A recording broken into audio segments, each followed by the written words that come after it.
ndị be anyị bịakwanụ ka unu nụrụ ka dimkpa bini anụnwa si wee buru nwatakịrị dị 10 years wee si ya ka o jee n'ụlọ be ya jee laa ya nya bụ nwatakịrị wee jụ nke bụzi na efu a bụ nya bụ nwatakịrị ka ọ gbafere ọsọ nya bụ nwatakịrị wee si na moto o bu wee mapụ. Bịakwanụ ka unu nụrụ ka nya bụ ife si wee mee na okoke anụnwa unu na-afụ ebe a sị na afọ ya bụ hapụrụ Chukwu Okafọ ife ọ na-anya bụ keke ka ọ na-anya. O wee bụ na o nwere nwata akwụkwọ nne ya kwadochara akwụkwọ yi akwa akwụkwọ wee na-eje akwụkwọ wee fetuo efu a wee banyere ya na keke. Ife o meziri bụ ọgwanya bụ nwatakịrị nya bịa ka o buru ya jee n'ụlọ be ya ka fa jee gbaa egwu ọlakịrịpụtụ. Nwatakịrị wee si na oyi esi wee jee n'ụlọ be ya nke a kwechiri si na ya bụ nwatakịrị ya esi wee jee. Nwatakịrị wee jụ okooko unu na-afụ ebe a wee nye moto ya ọkụ ka o buru nwatakịrị jebe n'ụlọ be ya. Nwatakịrị wee si na moto wee mapụ. Soso Chineke nna bi n'eluigwe ma ife nya bụ nwatakịrị a ka agabiga n'aka efu anụnwa unu na-afụ ebe a na ọ bụ na nwoke anụnwa bu ya wee jee n'ụlọ be ya ọdụ unu ka nya bụ nwatakịrị ọya adụ ndụ wee si ebe a pụta na ọ bụ na aga m efu a fọtọkọchaa ya ọya hapụ ya ka ọ na maka ọma na o nwere ike ọ hapụ nya bụ nwatakịrị ọ naruo gwa nne na nna ya ewelu ndị uwe ojii bịa kpụrụ ya ka ọdụ unu ka onye a na oso na ndị na-egbu mmadụ ndị na-ele mmadụ eji ịgwa ya ọ sị na ọ maghị ife na-eme ya na ya alụrụ ya ọrụ amanụ ndị sekuriti jidere ya akpọji ya na nke aka na-asụ ụchụ wọdụwa bụ onye eze Jizọs ka o jesaa ya ụchụ ka amanụ ọrụ ndị ọgbanje ka a ghara ya ka ọrụ ndị otu ka a ghara ya ya nakwa ndị je ka alụọ fa alụọ n'afụbeghịkwa fa anatabeghịkwa ode ebe a na-achọ ndị ya eje lụrụ ya ọrụ. Bịakwanụ ka unu were ntị unu wee gere ife okoke anụnwa na-akọgheri ebe a na-asị na si metarị ya ebere na ọ maghị ụma nye ịmaghị ụma ịma na otu na-enyeghị nsogbu ajọ mmụọ na-enyeghị nsogbu mgbe onye eze Jizọs nọ n'ilo ndị gọọmenti akpụrụbeghị ya ka ife kpata na ije hụ na nke ka ọ saa agha ụchụ eduzie kịta na-achọ ndị ya eje saa ụchụ.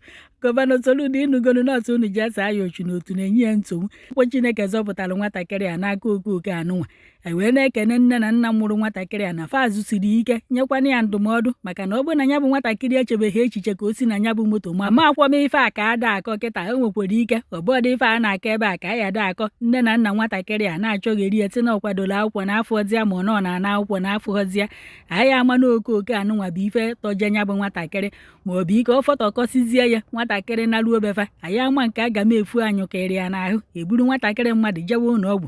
Enwere ike onye akịta anụnwa o nọrọ na mba ọsọ maka na ọha ebe ọ na-anya keke ka o je wee nya wee buru nya bụ nwatakịrị sọsọ ya ma ife o bu n'obi o ji wee buji iburu nya bụ nwatakịrị.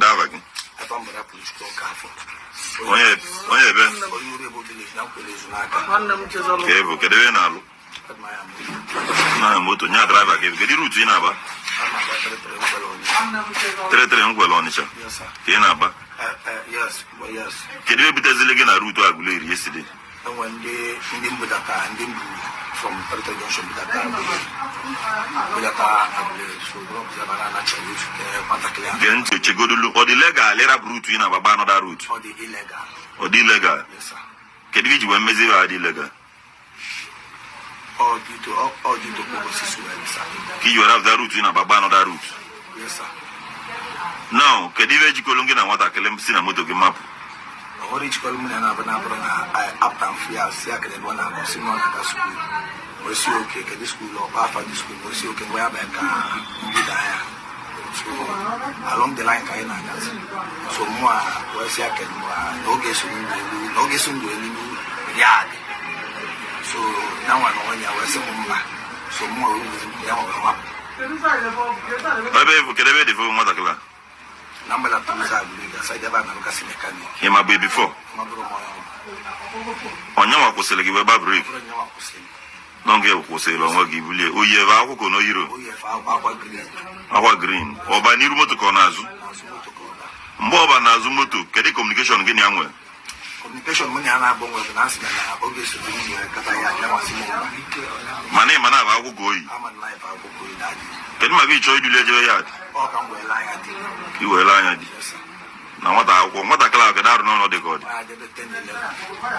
around 10-11 years gị na-enye ya ọ dị ka ọ dị now mgbe ị gwazili ya ka ibile na ya dị kedu okwu ọ sị m mba mgbe a wọsị gị mba kedu ibe imezi ebulu moto na-agakwa ya nwere mapụ ibulu moto na-agakwa nya wee mapụ ọ ga-awọ mapụ now kedu ibe mezili nne ọ ga ọ mapụlụ e continue gaba ka kwụsịrị ka ọ bụ because na we learn that nọ ndị ọkada bụ ibe jidere gị o nwere ndị ọkada dị involved na this matter ọ bụrụ onye legislation bụ ya kwụsịrị ọ bụrụ onye ọkada Over on your card, get ready to know your card and ladies machine.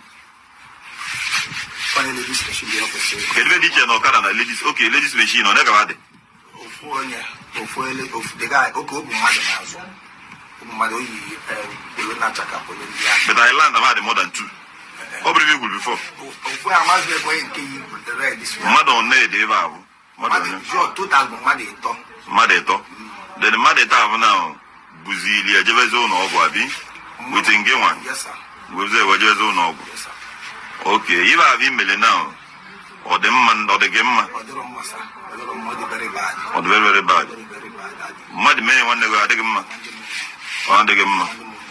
Ke debe chola ka ina give me. You go tampa to see so many people I be na one message also. Open one for open eye and then see me. Because we no ga ga so na mama ye ni because I be na. Sedava gozo. Onye Nkwelle. Kebu na Nkwelle. And them na obro route gi dey ba eba.